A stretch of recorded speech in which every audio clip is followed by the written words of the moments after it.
Former Speaker of the House, Newt Gingrich, and I am making the case that if we don't hold these people, both in the media and those people that were responsible for rigging Hillary's criminal investigation, those responsible for, even though they were warned, everybody was warned in August of 2016, the dossier was paid for by Hillary, Steele hated Trump, none of the information was verified, but then, of course, on 4 separate occasions, they used the bulk of information of the phony dossier to obtain a warrant against a campaign associate of Donald Trump, and then also a pathway into the whole Trump campaign, which is even more insidious in the lead up to a campaign and then used to bludgeon the president thereafter and undo a sitting president and overturn an election of the people. This is a crucial moment, I think, Mr. Speaker, for the country. No, I think it's enormously important, and I was delighted to be on your TV show the other night when Lindsey Graham made the commitment as the new chairman of the Judiciary Committee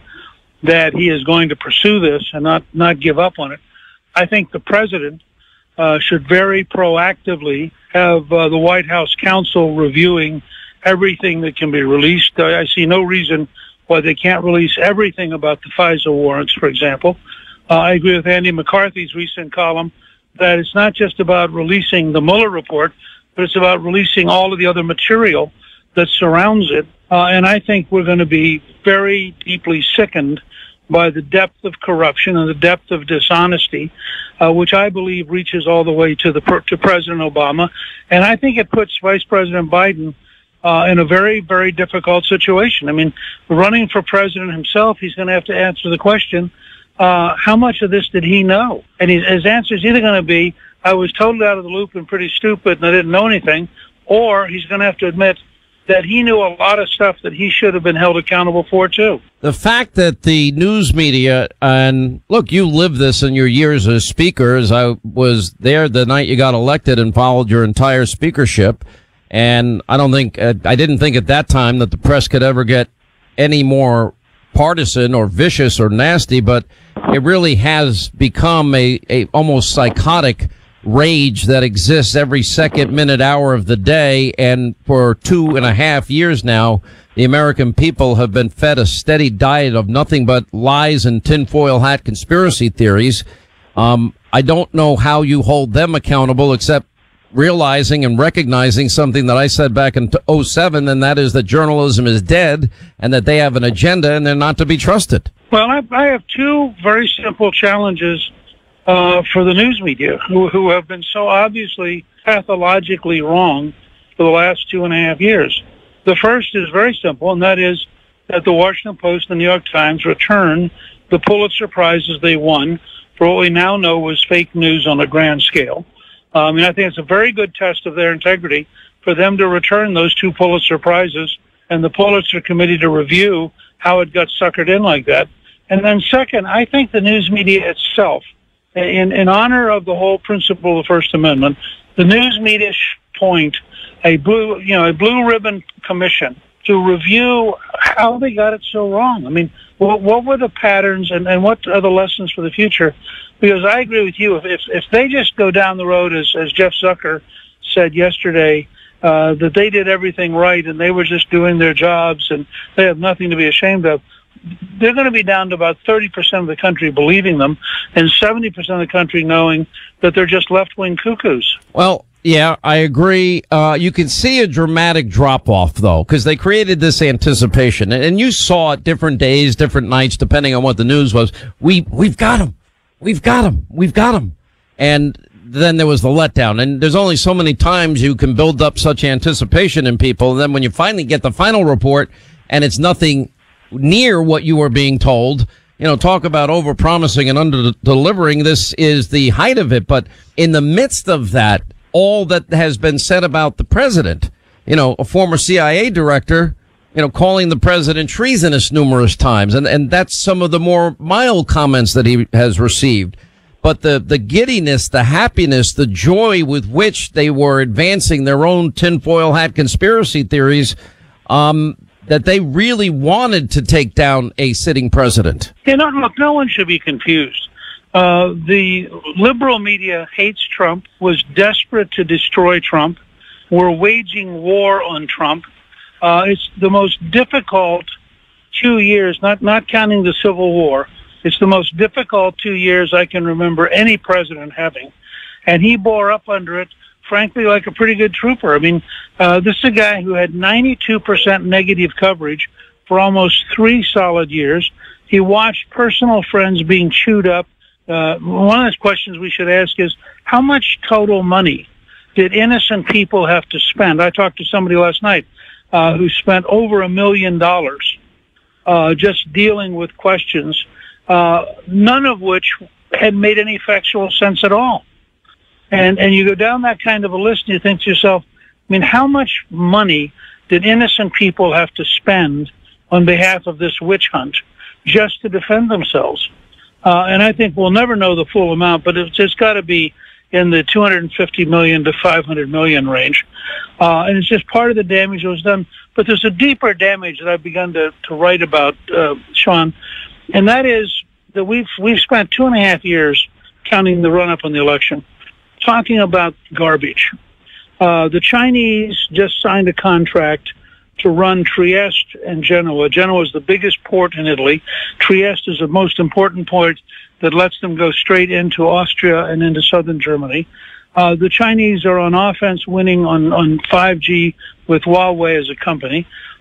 We're sitting around sucking our thumbs, biting each other, and talking about things that are just fake news, while the world is beginning to become genuinely dangerous. And that's part of the real price of this stuff. When you distract the American people and cripple the American president, you've done real damage to the United States. And that's what the left has to be held accountable for. Well, I agree. I'm not sure that that's going to happen. I think what happens with the media's case is they're very defensive now, and they've taken on the posture. We don't really care what you think. Some of them are still doubling down even after the Mueller report, which was on top of 2 congressional investigations and 1 9-month FBI investigation. But, you know, to me, if we don't go back to the beginning and realize where this started with a rigged investigation of Hillary, because the favored candidate, the one that should win 100 million to 0, the one that was allowed, who had an exoneration letter written in May that took out the legal standards, gross negligence, and was changed to extreme carelessness, that wasn't interviewed till July 2nd, 2016, that was allowed to bring in other people while being interviewed by the FBI, while being investigated. That is unprecedented.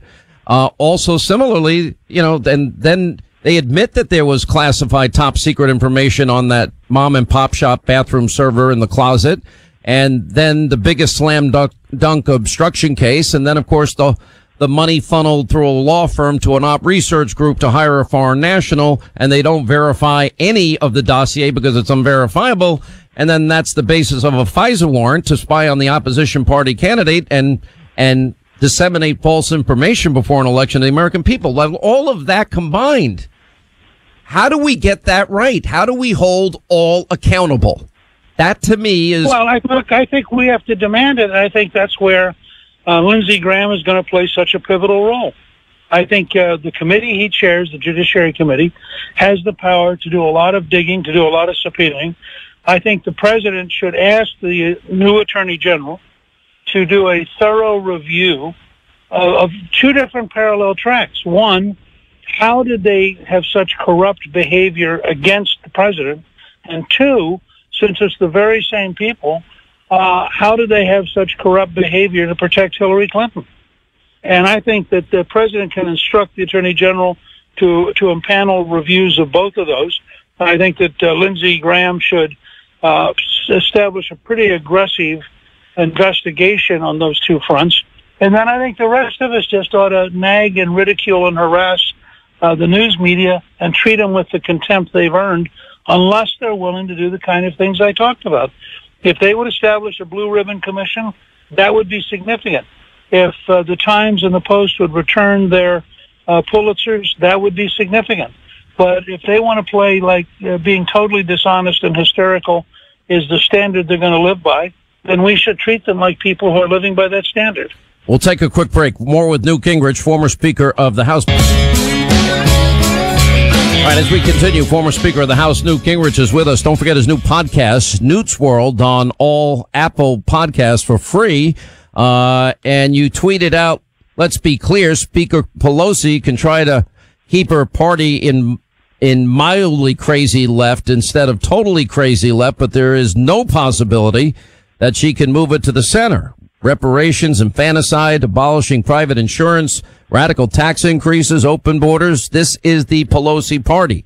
I never thought we'd ever have a proposal in America that would eliminate in 10 years oil, gas, cars, and then the goal of eliminating cows and airplanes, and that will replace them with trains, and that everybody will be guaranteed everything from the moment they're born to the moment they die, including a job, government healthy food, vacations, and, of course, anything else they might need. Well, I think you're going to start with the idea that the left wing of the Democratic Party is crazy. I mean, this is not something you debate. You just have to say, sure. If a seventh grader wrote a paper proposing that, you'd understand talking to them about it. If a 12th grader wrote that paper, you'd ask them, where they've been about learning reality. But you now have an education system so far to the left doing such a bad job that people like Alexandria Ocasio-Cortez, she has no clue about the real world. I mean, she lives in a fantasy land.